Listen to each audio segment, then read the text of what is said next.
Thanks, Ramses. Pleasure. Inspiring. I have several points, but I just want to ask, are there any immediate questions from the audience regarding something specific in the presentation? Otherwise, I will sum up. I have an immediate question. Sure. You only cited 2 cases. Yeah. Shame on you. I restrained myself. No, I was thinking also the AETR case, which talks, I don't know if you know this, I'm sorry, this is cruel, but talking about where the Court of Justice then turned around and said, look, this is an internal competence, therefore implicitly it's an external competence. I was wondering if that was my reading of that correct. Okay, yeah. This was one specific question. But just to kind of bring what you've been saying into, or to raise some of the key issues that I think you've been talking about.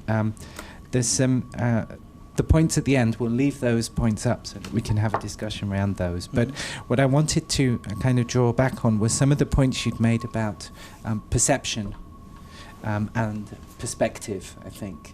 And I think there's some really interesting things that came out talking about third parties and how they perceive the EU and how they understand the EU. I think that's one of the key challenges for also on why we talk about performance, is also trying to understand or trying to outline that this context, the environment in which the EU finds itself, is very important. That includes analysing third parties and understanding how they see us. And so I think that's something that was really came out of what you said. I also, and this is something that I've not reflected on much, but some question that the students, when I teach in Amsterdam, my students always ask me, if we're talking about effective multilateralism, which is the mantra of the EU in a sense, we're talking about the EU improving these international institutions in which it works, but effective multilateralism is between states. And precisely if the EU is pushing for a more effective multilateralism, is it not pushing for a space where it will not be anymore? Or, you know, that's kind of the second question there. So the first one, talking about perceptions, perspectives, so talking about the EU's external role, the perception from the external side, and then also the perception of the system. So is the EU actually creating a system which benefits states and not itself in the end? And that ties in, I think, with what you were talking about concerning member states as agents of the EU, when they work as agents of the EU in that kind of complex environment, and might be worthwhile developing a bit on that. Finally, the point, the third point that came out, I think, was this idea of the EU as struggling with these different identities. I think that was something that came out that's probably quite important to think about, you know, also sitting in terms of the perception of the EU. Does it actually, is it perceived as what kind of identity does it have at the time that a third party is talking to it or so on? But I think that that's this idea that the EU maybe has too many heads to actually think of what it actually is one that's important to think about when trying to talk about what performance is about. And then going to the research agenda, I think that another issue is, trying to set out the context in which we work and set out the environment in which we can actually talk to each other. But then the third part is, what is the objective of actually doing this? And maybe it's worthwhile going into a bit, okay, what would this research actually bring us to? And I think that, from my side at least, a lot of the discussions around why we do performance research or looking at the performance of the EU and international institutions has very policy relevant outcomes. So it's, okay, how can we make this work better? How can we actually develop a body of lessons for improvement? You know, how can we actually improve the strategy or the policy in the field? So those are kind of 3 major points that I extracted, I think, from your presentation, and I just wonder if there are any questions to follow up from the audience. Or we have a question over there, and then maybe you can respond. Yeah, sure. And as far as I'm concerned, not just questions, but let's have a discussion also, right? And thanks. I was wondering about a topic which may be more controversial even than like trade agreements, namely recognition of new states. Like last year, we had again a search and a question about, very controversial as well, Palestinian statehood. But even generally speaking, would you say that there would be a real role for the European Union? And since you've been talking about the link between politics and law, would you say that there are any international principles, legal principles, or is it just political considerations that are at play? Thanks.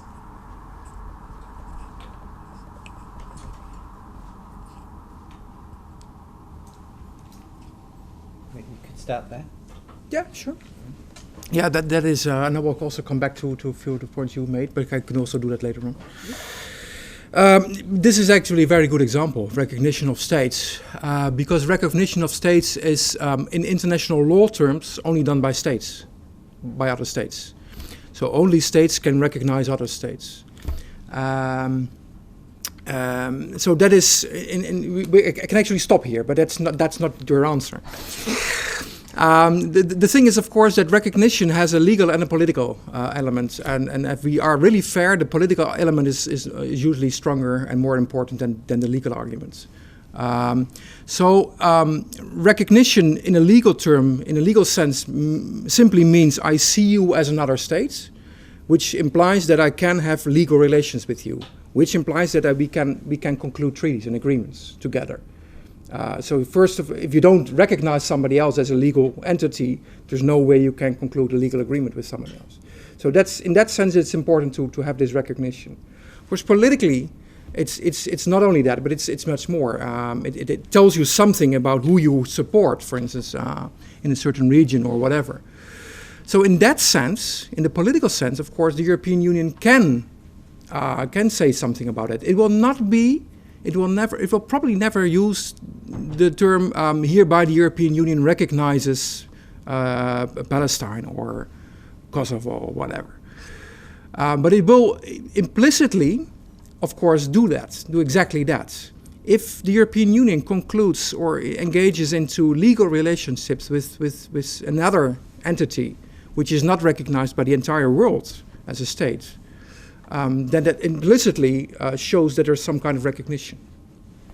And that, of course, that is what the European Union does. There are also relationships with Palestine, of course, between the EU and the Palestinian Authority.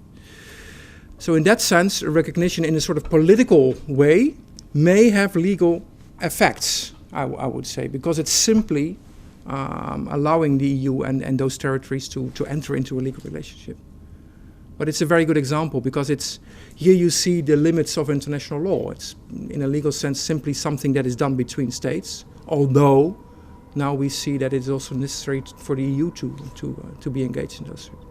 Not sure if that really comes close to what you were looking for. Yeah. Yes, direction. Okay.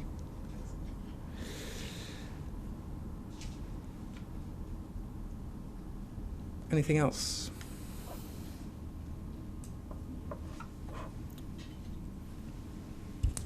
I'm Lisanne Groen. I'm a PhD researcher here at the Institute for European Studies, and I am working on a research that looks at the role of the European Union in two conventions on the environment. So it's the Convention on Climate Change and on Biological Diversity. And in both of these conventions, the EU and the member states share competences. And I just wanted to bring up the fact that in both of these conventions, the EU really tries to make use of its special role in these conventions, meaning that both the EU and its member states are represented. So the specialists in member states and at the European Commission work together on different topics that are dealt with in these conventions, and they really try to together find the most expertise to benefit from in these international negotiations. So it's really creating some kind of team EU approach. And I don't know at which areas you have looked and if you see that also in other international institutions. Maybe I'll have some more comments, questions later, but first maybe you can reflect on that. Thank you. Yeah, actually, these things are interesting for me to hear how these things go in practice. Because lawyers they simply behind their desk staring at treaties all day, and we're most of the time very curious to how things go in practice and see some empirical work on how these things go. If you look at this from a legal perspective, it's basically the Commission does all the negotiations. So normally a sort of negotiating team is formed. And the Commission takes the lead in that, and the member states seem to follow. Listening to you say, well, it seems to be more like an equal thing, depending on the expertise. So if there's expertise more in some or a few member states' hands, then that is put into the negotiating team as well, right? Which is an interesting thing.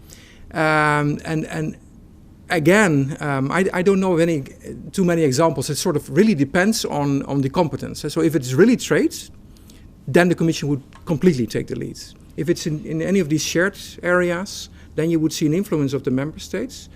But in the end, the person negotiating would still be somebody from the Commission, and the member states would somewhere be at the background or so. I'm not sure if that is the case in climate control.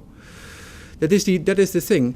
And the problem is with these things is exactly how third states see this, right?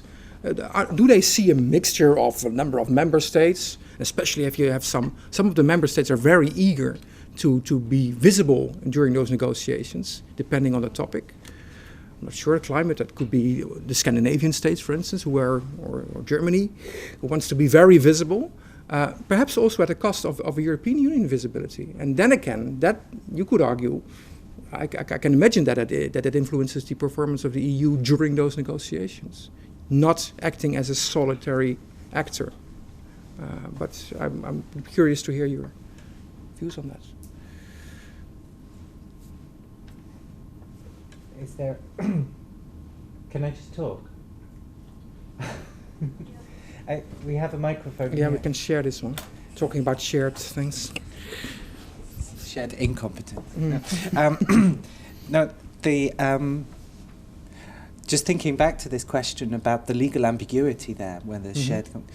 Is there a method in legal research that would actually enable us to go into that? Because, I mean, for me it seems as though a lot of people would say, oh no, that's a political question then. Yeah. But is there something that you can actually do with that ambiguity from a legal perspective that actually then allows us to think about performance in greater ways? Yeah, the easy answer, and perhaps also the best one, would actually be competence. The only thing that lawyers can offer in these kind of discussions in really pointing out to you who can do what and when. And that doesn't mean that there cannot be any disputes about that. So if we talk about a certain area, take climate control, at a certain moment, the Commission may have been so active in climate control that by having been so active, there is less room for the member states. So there you have your shared competence, which slowly gets into a more and more exclusive competence, simply because of the fact that the Commission has been so active. So if the Commission, you mentioned the IATR case, for instance, if the Commission has been very active internally in the European Union, with all kinds of regulations, all kinds of things in a certain area, let's say climate, then also externally, there is not so much for the member states to do because they cannot connect it to an internal legislation anymore because that is completely defined by the Commission. So the more active the Commission or the Union as such gets in a certain area, the less competences, also external competence, there will be for the member states. And that is what lawyers can bring to this discussion. And of course, I said there's of course a lot of debate on these issues. And that's why we have so many court cases. Because a member state will normally go to court and say, well, yeah, the Commission is doing something and I think I should have been doing that. And then the court said, well, actually not. Because now it's the task of the Commission. You have to let go. So this is why we have all these court cases on the competences. And, well, I'm sure this influences the way the EU can perform. Do you have another point? You can have a discussion. Thanks. Thank you for your reflections on my question. I was also thinking about the Lisbon Treaty when it came about. That also many political scientists were wondering, like, what can these new legal rules mean for the EU's performance in international affairs? Yeah. And then, for example, also in the case of the climate change negotiations at the international level, that the Commission could have taken the coming into being of the Lisbon Treaty as a point where it could have taken more competences towards itself to represent the EU at these international negotiations. But then it was very interesting to see in practice that member states were very skeptical about this and reluctant to, of course, give power away to the Commission. And therefore, the Commission felt this unhappiness among member states and did not come up with a proposal for a mandate. Well, actually, I saw like a draft of a mandate, but they never brought it up because they knew that politically it would not be accepted. So there you see really how a legal change can then in political practice be accepted or not. So and especially or not, because even if it is in the treaty, the experience that you refer to is it cannot be used by the Commission for political reasons, or it chooses not to use it for political reasons because the time is not yet there or whatever. So this is really a sort of interface between law and politics. First of all, you decide with all the member states, let's do it this way. And then afterwards you say, okay, but it's perhaps not the best way, or let's wait a while. Yeah.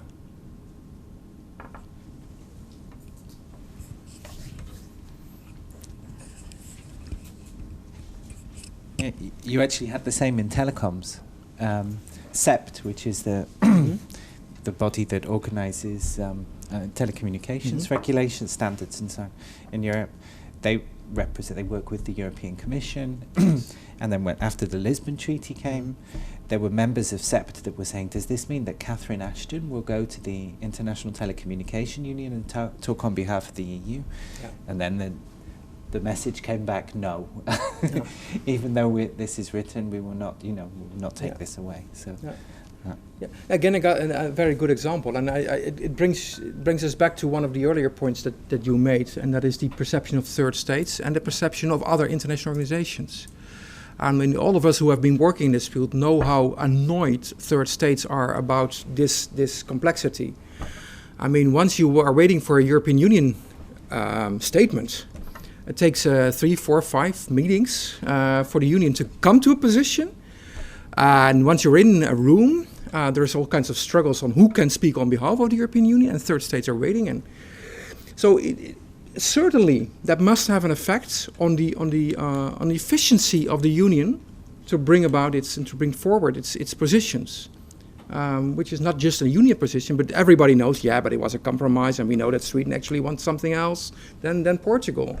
So it sort of waters down the entire thing in the end. And again, those are legal rules, or they flow from competences, but they have political impact on the actual practice.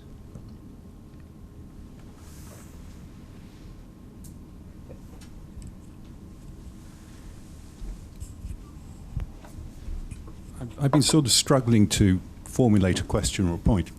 But I'm very interested to hear about this interplay between law and politics. I think it's been explored a bit there already. And so how you get to some sort of conflict resolution where you have the politics say one thing, the law may say something else, and some countries some member states may be very insistent on a particular point of view. So I'd be interested to hear what happens in those situations, how you would see the European Union dealing with those, and the member states as well dealing with that, where have their own particular interests and that may be in conflict with other member states or with the Commission or with the EU stated positions or policies. Yeah. Again, so we're starting from a legal perspective. The answer is quite easy. The solution is you sue each other.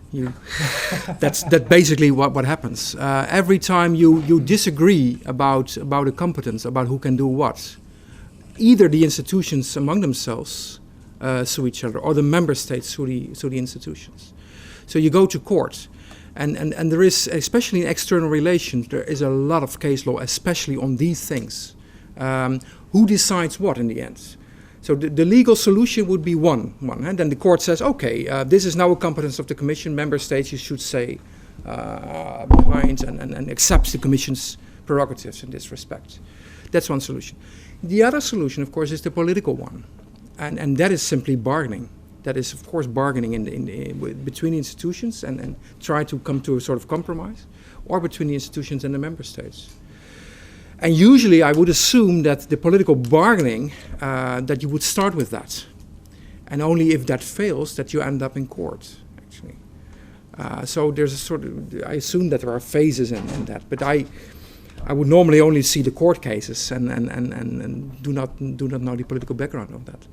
But settling these things is well, the treaty and the member states, when they drafted the treaty, they agreed on, when we have a conflict, when we don't agree on these things, we create a court to settle these things for us.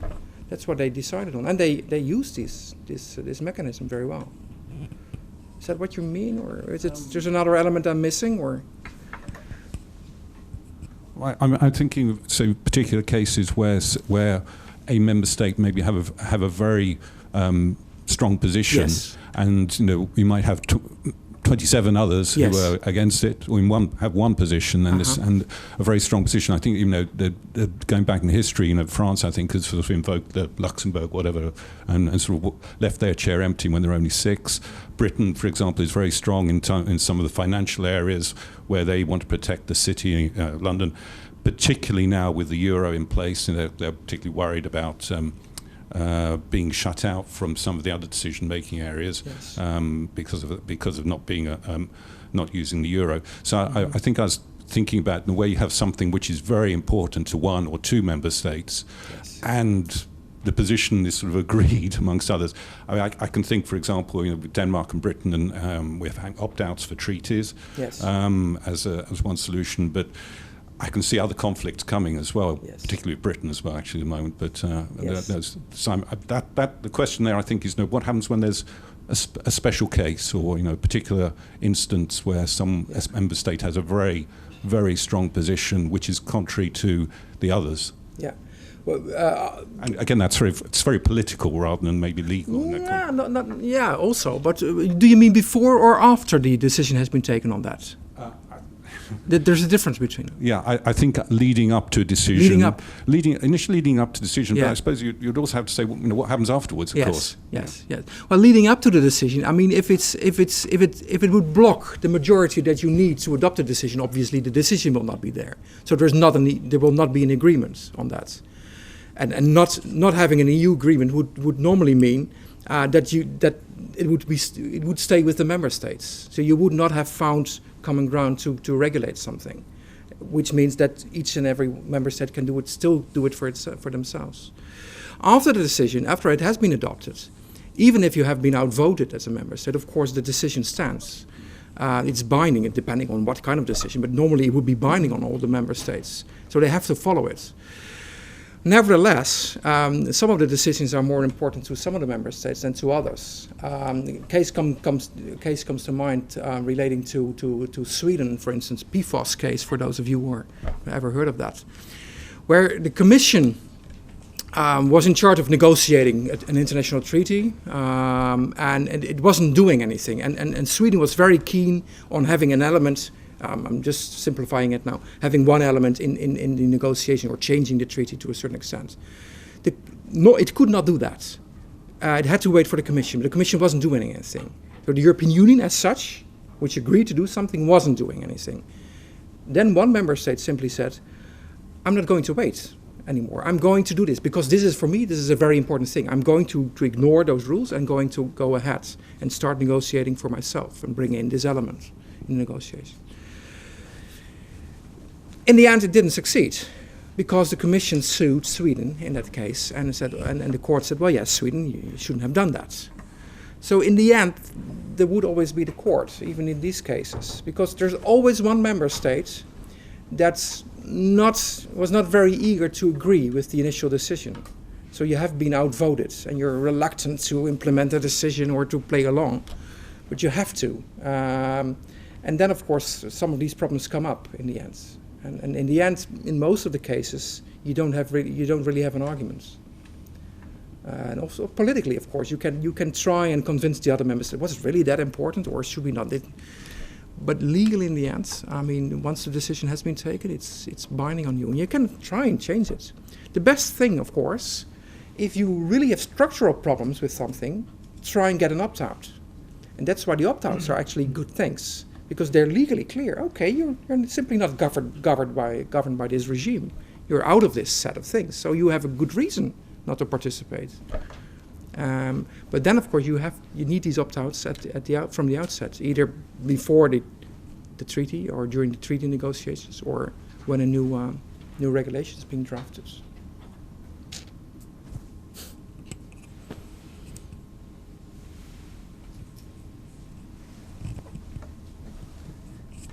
I know also from experience in my research area, so telecoms regulation, that sometimes the European Commission will speak and say they're speaking, or the presidency of the EU actually will speak, and then they say they're speaking on behalf of the members of the EU, but then one of the member states will actually stand up and say, I support everything that was said, but I want to add something else. Oh, yeah. So there are different... Yeah, exactly. I mean, I don't know, there are different rules, right? There are a whole bunch of different rules. And there are rules and best practice also. Yeah. And that is not necessarily the same. Yeah. Yeah.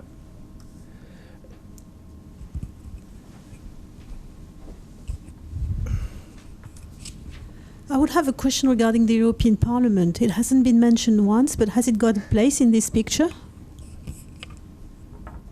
Yes, and very much so. Sorry for not mentioning the European Parliament, because it has been one of the key players, especially since the Lisbon Treaty. I mean, one of the changes is that, especially in relation to international agreements and as well international negotiations, the European Parliament can no longer be sidelined. It has a right to agree, to assent in the end with many of the international agreements. Which in turn assures that Parliament's views are taken into account from an earlier stage on. So it's not just the Commission and the Council during negotiations are no longer waiting until they have the final results and then risk the European Parliament saying no to that. They now take Parliament along in the discussions. We've seen that happening, and ACTA is a very good example where the European Parliament actually stopped the treaty. We will see similar things with TTIP coming up, where Parliament is already very much involved in everything. And you see that the negotiating mandate is also a bit changed because of the feelings that are voiced by Parliament on behalf of the European people sometimes. So that is very helpful. There's also case law, quite consistent case law over the past few years, which always points to the role of the European Parliament, even in intergovernmental areas such as the common foreign and security policy, where the argument was that, but this is intergovernmental, the European Parliament does not have a role to play.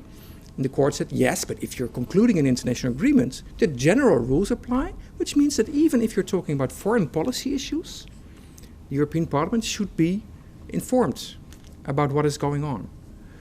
So I think people actually, that's why this is a very good question. Actually, people have not fully grasped the new role of the European Parliament over the past few years, especially since Lisbon.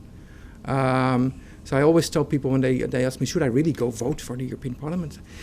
Yes, especially today. I mean, this has become really a real player. Apart from the fact, by the way, of course, that it has become a co-decider on almost every key issue now internally also, but yeah.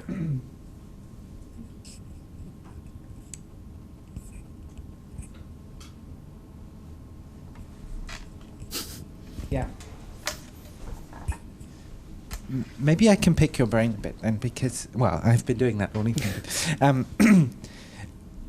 I'm just trying to think now, with regards to a research agenda, developing a research agenda, and looking at this problem that we've both highlighted, I think, about third states, Yes. understanding the division of EU competences and so on. What can we do? Is there anything we can do in terms of the interaction between law and politics Yes. to actually work in that area? Are there models that we should construct and then say to the third parties, hey, you're dealing with this type of EU today and this type of EU tomorrow? I think it's, you may have picked up one of the key things that are maybe important for the research agenda for the coming years. I think what we need is, first of all, some empirical evidence on how third states actually perceive the European Union. We know all these stories about negotiations and annoyed third states during negotiations and at international organizations. I've not yet seen, but correct me if I'm wrong, really empirical research or surveys about, have you been doing that? Or, sorry. Okay. About how third states really perceive, how they perceive that. And in addition to that, to what extent that has sort of affected the negotiating process. So did we get another outcome than the one you would expect to come out of it? That would be one part of it. And then relating that empirical research to the competence division between member states and the European Union would be very interesting. So perceptions of third states, as to what the European Union can do and what it actually does in practice, and combining those two elements, I think would be a very, very interesting research area for the coming years. Apologies that I've not seen all your work already, but if it's, yeah.